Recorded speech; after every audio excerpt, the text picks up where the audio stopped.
Tugevat tervist sulle, armas valgusolend, ja tere tulemast Valguse kanalile. Mina olen Kaia-Liisa Reinut ja tänane selline meeldetuletus kõigile võib-olla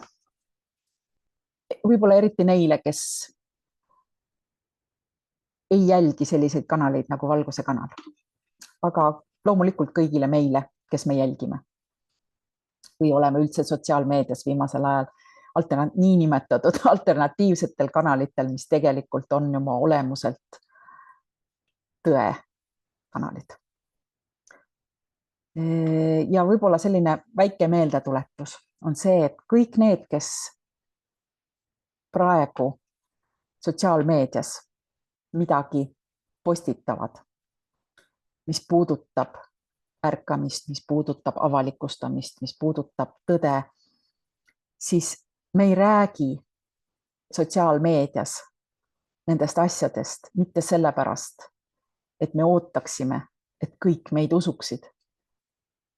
Need asjad ei ole sellepärast, vaid soovitus on kaevake ise kõike seda, mida me postitame, ja harige ennast. Uurige ise.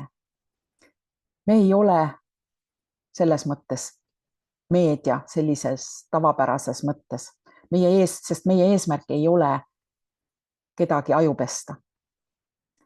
Me oleme siin selleks, et avada sinu silmad, et sina leiaksid ise tõe omaenda tõe juurde või teekonna oma tõe juurde.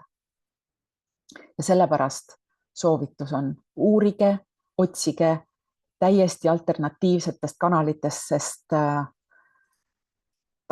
tavaotsingu kanalitest te seda ei leia, sest need on väga-väga korralikult ära pestud, puhtaks pestud kõigest sellest, mis võiks olla nii-öelda ohtlik.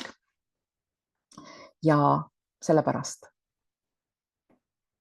mine otsi, mine uuri ise ja tee omad järeldused. Need, kes Valguse kanalit vaatavad, teavad seda juba isegi tegelikult, aga lihtsalt üks väike meeldetuletus.